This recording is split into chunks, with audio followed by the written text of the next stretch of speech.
नमस्कार दोस्तों, मेरा नाम है रोहित कुमार और स्वागत है आप सभी लोगों का मेरे चैनल पे जिसका नाम है पॉइंट्समैन की पाठशाला। जैसा कि आप लोग जानते होंगे कि मैं अपने क्या कहते हैं चैनल पे एक इंडियन रेलवे के उसमें एक आपका एक सीरीज़ शुरू कर रहा हूँ। तो उसी का ही बेसिक अभी तक तैयार हो रहा है और मुझे ऐसा लगता है कि बेसिक से ही शुरुआत करना ज़्यादा अच्छा रहेगा। तो जैसे मैंने पिछले वीडियो में आपको बताया था प्रशिक्षण के बारे में, जहाँ तक मेरे को जानकारी थी मैंने प्रशिक्षण के बारे में और मतलब जानकारी दे दी थी आपको। अब प्रशिक्षण में ही आता है एक और नॉलेज। प्रशिक्षण में जो आता है एक और, ये प्रशिक्षण का ही एक भाग है, वो है ज्ञान। ज्ञान मतलब नॉलेज। नॉलेज मतलब किसी भी कार्य को करने से पहले उसके बारे में जानकारी लेना। जैसे कि मैं पहले वीडियो में भी बता चुका हूँ कि किसी भी कार्य करने तो ज्ञान का मतलब क्या होता है? ज्ञान मतलब होता है नॉलेज। तो किसी भी कार्य को करने से पहले को उसके विषय में किसी भी काम को करने से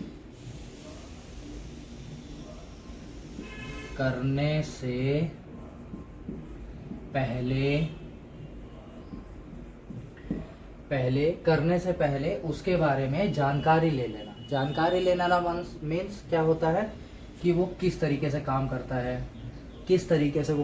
है, क्या उसके अंदर जो मशीनें लगी होती हैं उसके विषय में जानकारी लेना, उसकी कार्यविधि के बारे में जानकारी लेना, उस काम को करने से पहले उसके कायदे जान लेना। कायदे मतलब कहने का कि मतलब कि अब अगर आप मैं उदाहरण से समझे तो अगर घर की जो लाइट होती है तो उसका कायदा क्या होता है?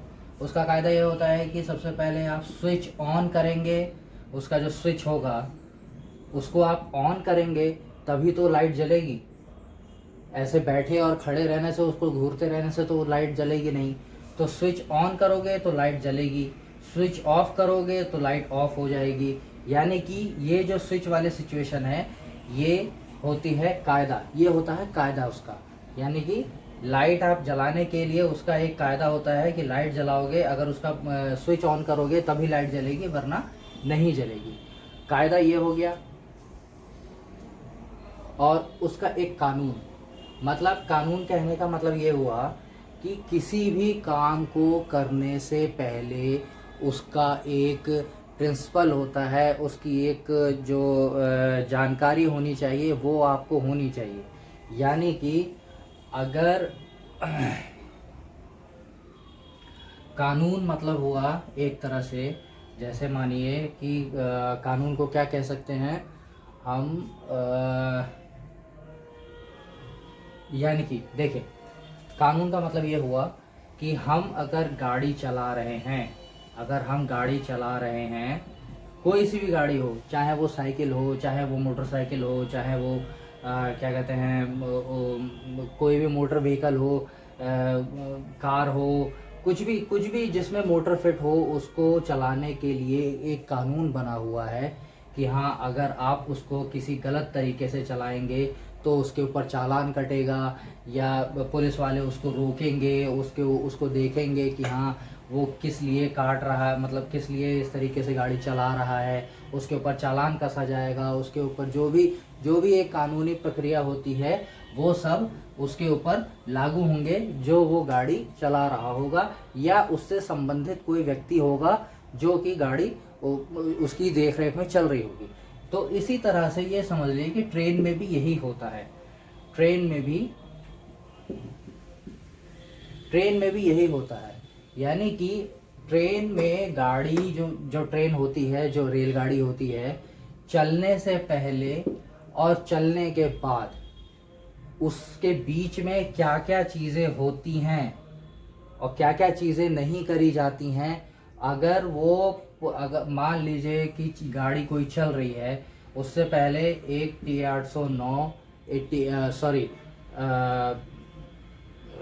माफ़ी चाहूँगा, अगर वहाँ का एक सतर्कता आदेश होता है, जो सतर्कता आदेश होता है वो सतर्कता आदेश अगर उस गाड़ी ड्राइवर को नहीं दिया गया, उस गाड़ी या ड्राइवर को नहीं दिया गया सतर्कता आदेश, तो गाड़ी नहीं चलेगी,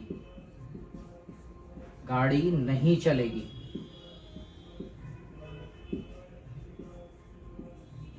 गाड़ी नहीं चलेगी, बिल्कुल भी नहीं चलेगी अगर उसका सतर्कता आदेश नहीं दिया गया है तो, पहली चीज़। दूसरा, गाड़ी चलने से पहले अगर वो गाड़ी सिक्योर है, यानी कि उसमें 4 या 6 7 गुटके 2 चैन अगर उसमें लगी हुई है, गाड़ी तैयार नहीं है और उसमें अगर गाड़ी में अगर उसको चलाने की कोशिश करी गई, तो सबसे पहली चीज़ तो वो गाड़ी नहीं चलेगी। अगर इंजन स्टार्ट भी हो गया, सब कुछ हो गया, अगर थ्रॉटल अगर ड्राइवर अगर खींच भी रहा है, तब भी वो गाड़ी नहीं चलेगी। लेकिन अगर उसके साथ ज़बरदस्ती करी गई, थ्रॉटल जानबूझ के खींचा गया और ज़्यादा मतलब उसको पुश करा गया गाड़ी को, तो उस गाड़ी के मतलब गिरने के चांसेस गाड़ी के गिरने के चांसेस बहुत ज़्यादा हो जाएंगे, गिरने के चांसेस बहुत ज़्यादा हो जाएंगे अगर गाड़ी के चैन गुटके नहीं निकाले गए तो। गाड़ी चलने से पहले 2 चीज़ें, सतर्कता आदेश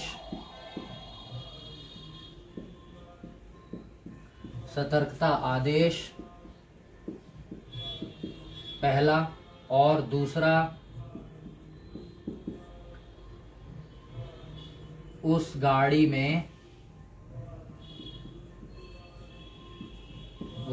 में लगी हुई सारी सेफ्टी जो होती है, 4-6 गुटके 2 चैन, जो भी हमने सिक्योरिटी करी होती है, उन सब का निकलना ज़रूरी है, तभी वो ट्रेन आगे चलेगी।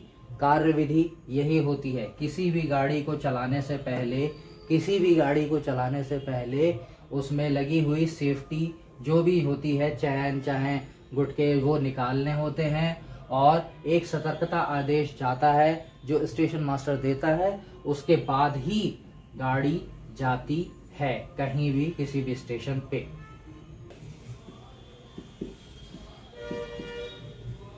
कौशल का मतलब क्या हुआ? अब जैसे आप प्रशिक्षण लेकर आ गए हैं, मतलब कहने का कि आप प्रशिक्षण लेकर आ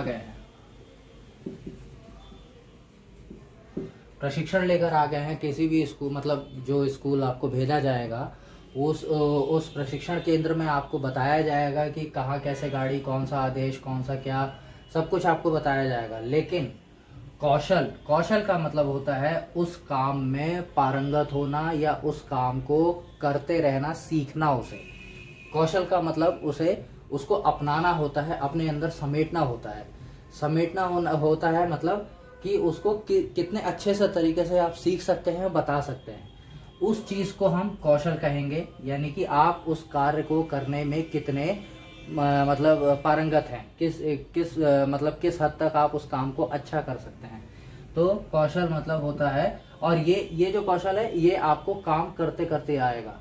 प्रशिक्षण का मतलब होता है जानकारी देना, यानी कि आप गए स्कूल, पढ़ाया, उन्होंने जो भी आपको बताया क्लास में बैठा के कि हाँ क्या कहते हैं, ड्यूटी के दौरान मतलब एक पॉइंट्समैन को क्या करना चाहिए, कांटे वाले को क्या करना चाहिए, और वहाँ का जो भी होता है वो प्रशिक्षण वाले बताते हैं। लेकिन जो ज़मीन पे उतर के जो काम होता है, उसको कहते हैं हम कौशल।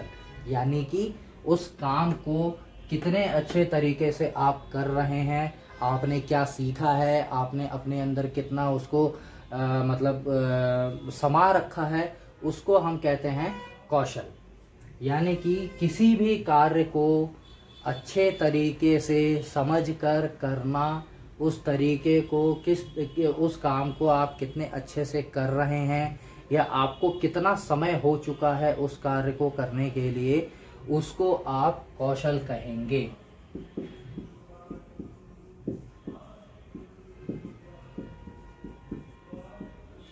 उसको हम कौशल कहेंगे।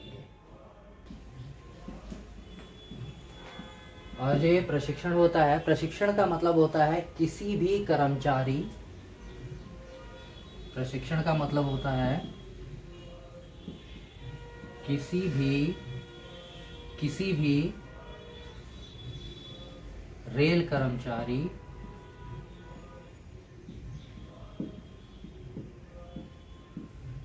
किसी भी रेल कर्मचारी किसी भी रेल कर्मचारी की काम करने की क्षमता को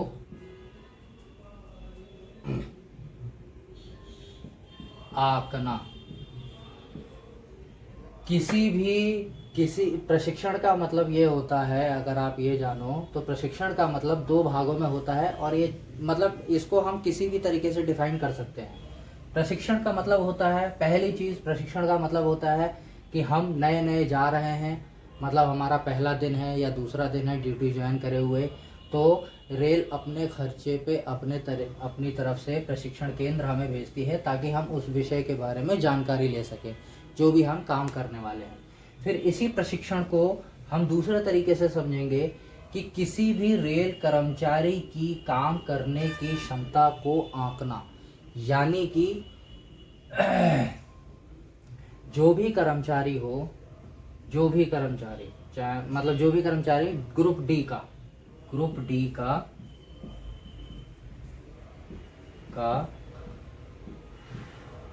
कोई भी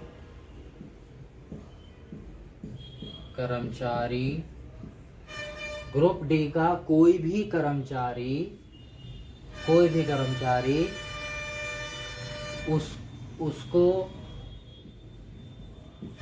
उसको प्रशिक्षण केंद्र इसलिए भेजा जाता है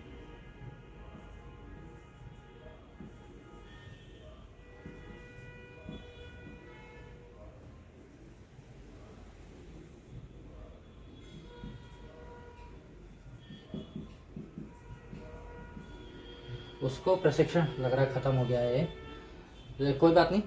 तो उसको प्रशिक्षण केंद्र इसलिए भेजा जाता है या स्कूल इसलिए भेजा जाता है क्योंकि उसके अंदर ये क्षमता देखी जाती है कि इस कर्मचारी को या कोई भी कर्मचारी को प्रशिक्षण की ज़रूरत कब है या किस लिए है।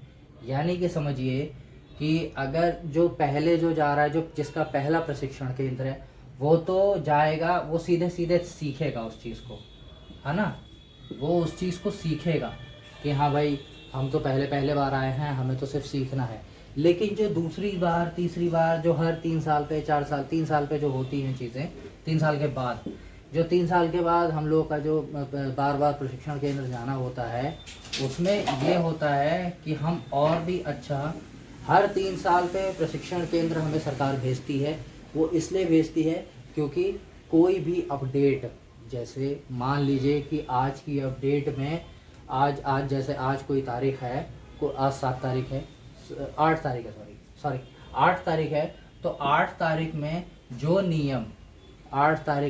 नियम आज बने होंगे या आज चल रहे होंगे, वो ज़रूरी तो नहीं कि वो 3 साल बाद ही वो भी नियम चलें।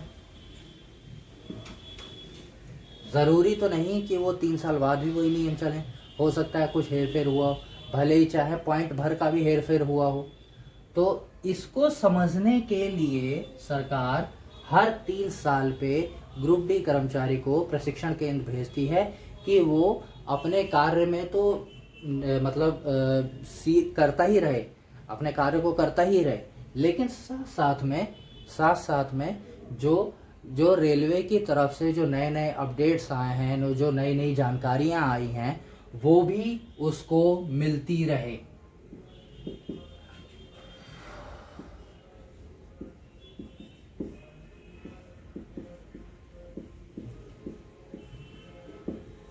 वो भी उसको मिलती रहे, इसीलिए हर 3 साल पे पर 5 दिन